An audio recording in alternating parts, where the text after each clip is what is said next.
Good morning, or depending when you're watching this, good afternoon, good evening, or good night. My name is Ross, and as always told out of Voice Radio, so today we are going to be looking at an exciting new Aggron card that's just been revealed by the official Japanese Twitter Pokemon channel thing, and it could be a lot of fun. Not quite exclusive today, unfortunately, like we had with Beedrill yesterday. Other people have gotten wind of this, but that's alright. We are going for the analysis. And remember, as always, if you just want the translation, or you want to be able to skip through bits, there are timestamps in the description so you can flick to whichever part of the video you like. This is about the analysis, ladies and gentlemen, so strap on in. We're going to have some fun talking about Aggron. Now, Aggron has always had a special place in my heart because it evolves from Aaron. And Aaron is my middle name, and I mean that very literally, although I spell it with two A's, not two R's, but other than that, pretty much exactly the same. So, it is a metal Pokemon, which is brilliant, because you're hitting for weakness against Gardevoir, and I talk about Gardevoir a lot lately. You know what? It won Worlds. It continues to be an amazing deck. It is weak to fire, which of course is a bit of a problem with Volcanion and Turtonator running around. Resistance to Psychic is great because of the whole Garbodor thing. And of course, 170 HP is huge. HPs are skyrocketing, ladies and gentlemen. We're just about getting used to 160 HP stage 2s like Dragonite and Solgaleo, and then in comes Aggron with 170. It's frankly ludicrous, but if you're playing it, it is a good thing. And yeah, the retreat cost of 4 is high. We knew it was going to be high. Just play Heavy Ball and smile to yourself. Now the first attack here, for a metal and a double colourless energy, Revenge Cannon. 10 damage plus 10 more damage for each damage counter on each of your benched Pokemon. So if you can say, for instance, get 5 benched Pokemon with 3 damage counters on each, you're now doing 160 damage.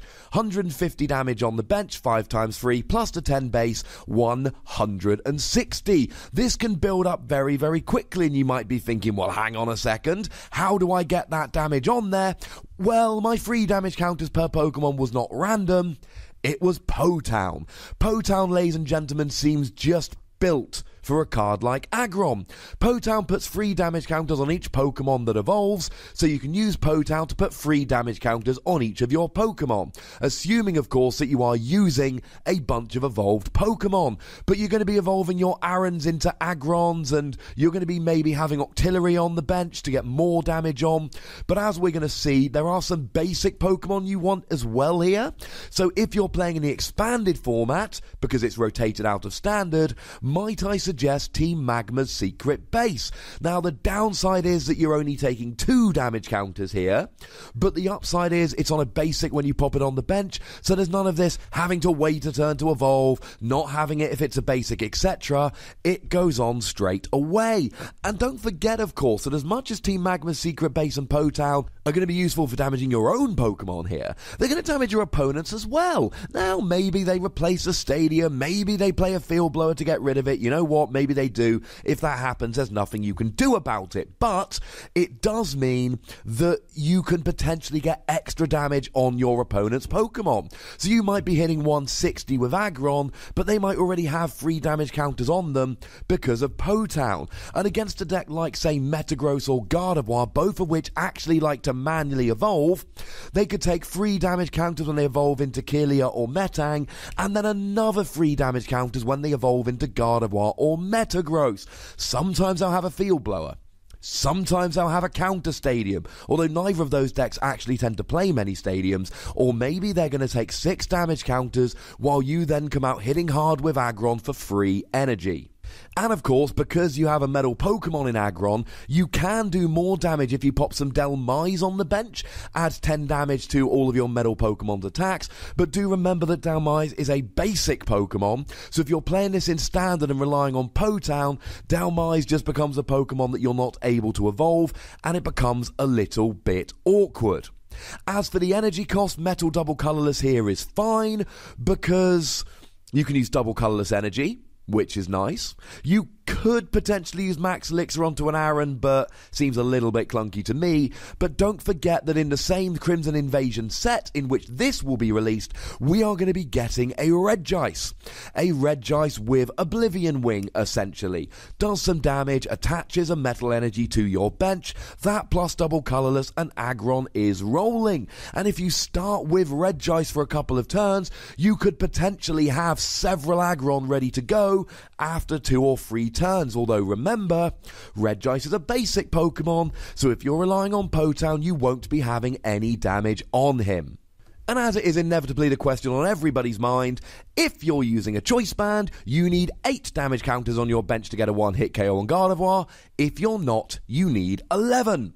The second attack here, 120 damage, not affected by resistance, but it's for a metal double colourless. Now again, you've still got double colourless in play. You've still got Regice potentially, so this isn't some unattainable cost. It's just really quite expensive. And if you're using the first attack, you add a metal, you're hitting for 120, blah, blah, blah. It's still a little bit awkward for my liking, personally. But, 120 damage, it's the exact amount you need to KO a Gardevoir with weakness, so could be an awful lot worse. Now, the one downside here is that even though you're going through resistance, there's very, very little you're going to be able to KO. I did find one example, because you see most lightning Pokemon do resist metal. So what you could do here is get a one-hit KO on, wait for it, Tapu Koko. Now, Tapu Koko is seeing play in a bunch of decks at the moment. Generally, you would do 120, which would be reduced to 100 with resistance. You wouldn't KO, but going through resistance here, you will. But that is about the only relevant example there is. And even though you're going through resistance here, you're still only doing 120 for 4 energy. It's not particularly good, still better than Charizard, but it's not particularly good here because you're generally going to be 2-hit KOing, and even something like a Tapu Koko, brilliant, you're getting a 1-hit KO on Tapu Koko, but it's taking you 4 energy to do so. How proud of yourself are you really going to be if you pull this off? Now, if you're playing this in Expanded, you can, of course, get a nice combo going with the Dragon's Exalted Aggron, where you evolve it up and the ability says you can discard the top 3 cards of your opponent's deck. It's a nice little 1-card tech. You're playing Aggron anyway as an attacker. Might as well chuck in one of these bad boys too. Discard some cards from the top of your opponent's deck. Now and then. It's not amazing, but something to consider in Expanded. And there are a couple other cards that might be useful here. Rainbow Energy springs to mind.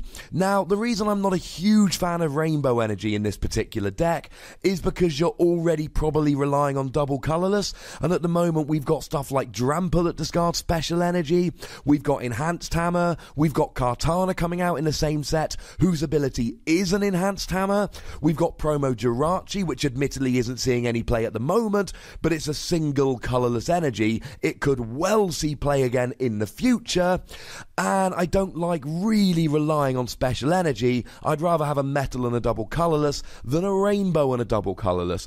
Although, of course, do remember that you can use Rainbow Energy here. It will get more damage on your Pokemon, so it is all good. Of course, the other thing is, and I said this earlier, but let's make it clear, this only adds damage from damage counters on your benched Pokemon. So kind of like we see with Drampa and Rainbow Energy. If you use the Rainbow Energy to pay the attack cost of Aggron's attack, then you're taking a damage counter, you're making yourself vulnerable to special energy denial, and you're not even putting any more damage on the bench, you're putting damage on the active, which you don't really want to do. So, yes, you can use Rainbow Energy, but I personally am not a huge fan of it. And while we're here, don't forget you can use Reverse Valley to stop damage by 10, but then, of course, Potown, which is way more important than Reverse Valley here. I'm going to give Aggron between 2 and 3 Wassies. It's a very, very interesting card. There is huge potential in this first attack to do a huge amount of damage. But the problem is, it's a stage 2. You're relying on stuff like rare candy, you've got to get 2 energy attachments on there, and you've got to get the damage on your bench. If this works, it will be great, but I fear the setup might be a little bit too much. But if you disagree, ladies and gentlemen, that's what the comment section is there for. Go nuts, be nice. Make sure you like this video, subscribe to this channel, follow me on Twitter at @TheWassy, and Twitch for some live action at twitch.tv/PTCGRadio. We're doing a PTCGO stream on Thursday at 7 PM UK time, but we're also doing Mario Kart at 8 PM today and Overwatch at 7:30 PM tomorrow. Come and join them all. They're an awful lot of fun. If you want to support the channel, get some bonus pods, etc., you can do so at patreon.com/PTCGRadio. And once again, huge shout out to Antoine Boulay, who continues to be a lovely, lovely man, for sending me these cards with their translations as soon as they're revealed. He's awesome.